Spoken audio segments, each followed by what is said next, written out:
എല്ലാവർക്കും നമസ്കാരം. അപ്പോൾ ബിഗ് ബോസ് സീസൺ 7 കപ്പ് വാങ്ങിക്കൊടുത്ത PR ദിനു സാറിനും ടീമുകൾക്കും എന്റെ അഭിനന്ദനങ്ങൾ. എന്തുട്ടാണ് കാര്യം? സംഗതി ലൈവാണ് ബൈ. പിന്നെ ബിഗ് ബോസ് ഹൗസിന്റെ ഉള്ളിൽ ഞാൻ കയറിയതിനു ശേഷം 3-ാമത്തെ ദിവസം ഞാൻ അറിയാതെ എന്റെ അച്ഛന്റെ കയ്യിൽ നിന്ന് 1.5 ലക്ഷം രൂപ വാങ്ങിച്ച് സോഷ്യൽ മീഡിയയിൽ എനിക്ക് എന്തോ വലിയ റീച്ചൊക്കെ ഉണ്ടാക്കി തരാമെന്ന് പറഞ്ഞ് PR പണി എടുക്കാമെന്ന് പറഞ്ഞിട്ട് ദിനു സാറ് PN പണിയാണ് തന്നത്. ശനി വരുന്നത് ഈ വഴിക്ക് തന്നെ. ശനി കൊണ്ടേ പോവും. ആര് കൊള്ളും? ഞാൻ തന്നെ കൊള്ളും. പക്ഷേ ഈ റീ എൻട്രിക്ക് പോയ സമയത്ത് 1.5 ലക്ഷത്തിന് പകരം 15 ലക്ഷം രൂപയുടെ പണി ഞാൻ ദിനു സാറിനെ കൊണ്ട് എടുപ്പിച്ചിട്ടുണ്ട്. എന്തോ കുത്തി പറയുന്ന പോലെ എനിക്ക് ഫീൽ ചെയ്യുന്നുണ്ട് കേട്ടോ. കുത്തിയില്ലല്ലോ, കുത്താൻ പോണല്ലേ ഉള്ളൂ.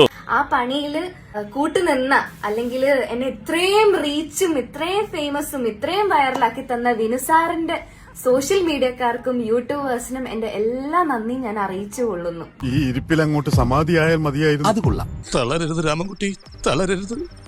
കലാകാരനല്ലാത്തവരെ സമൂഹം അംഗീകരിക്കില്ല.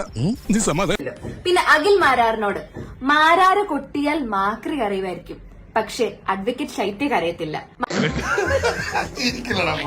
മാരാരിരിക്കുന്ന തട്ട് താണേ ഇരിക്കത്തുള്ളൂ എന്ന് മാരാറിന്റെ ഫാൻസുകളൊക്കെ എപ്പോഴും പറയാൻ കേട്ടിട്ടുണ്ട്. പക്ഷെ ഗെയിമർ തൊപ്പിയുടെ മുമ്പിൽ മാരാറിന്റെ തട്ട് എത്രത്തോളം താണെന്ന് നമ്മൾ എല്ലാവരും കണ്ടതാ. ദമു എന്ത് പറ്റിയടാ? ചായ നെറുകന്തലേ കയറി ബ്ലോക്കായ വിട്ടില്ലേ? ആരംഭിച്ചു. ഇനി പറഞ്ഞിട്ടെന്താ കാര്യം? നമുക്ക് വേറെല്ലാം പറയാം. പിന്നെ ഉത്തരം മുട്ടുമ്പോൾ മാരാരെ പോലെ റഷ്യൻ വിപ്ലവം എടുത്തിടേണ്ട കാര്യം എനിക്കില്ല. നിലപാടുള്ളവർക്കേ ശത്രുക്കൾ ഉണ്ടാകത്തുള്ളൂ. ബാക്കിയുള്ളവരെ പ്രീതി പിടിച്ചു കിട്ടാൻ വേണ്ടിയിട്ട് എനിക്ക് എന്റെ നിലപാട് മാറ്റാൻ ഞാൻ ഉദ്ദേശിക്കുന്നില്ല. സത്യമായി പറയുന്നവനായി രാജാക്കില്ല. അപ്പൊ ഇനി ഈ വീഡിയോസ് എല്ലാം റീപോസ്റ്റ് ഇട്ട് എനിക്ക് ഇൻസ്റ്റാഗ്രാമിൽ 1 മില്യൺ എങ്കിലും വാങ്ങിച്ചു തരണം. എന്നെ ഭയങ്കര കുറച്ചുകൂടി വൈറലാക്കണമെന്ന് എല്ലാവരോടും ഞാൻ അഭ്യർത്ഥിക്കുന്നു. കൂടി നന്ദി പറഞ്ഞുകൊണ്ട് ഞാൻ നിർത്തുന്നു. Thank you so much. Kerala ഫയർഫോഴ്സിനും ഇവിടുത്തെ നാട്ടുകാർക്കും മണവാളാൻ സൽസിന്റെ പേരിലും എന്റെ വ്യക്തിപരമായ പേരിലും ഞാൻ നന്ദി രേഖപ്പെടുത്തിക്കൊള്ളുന്നു.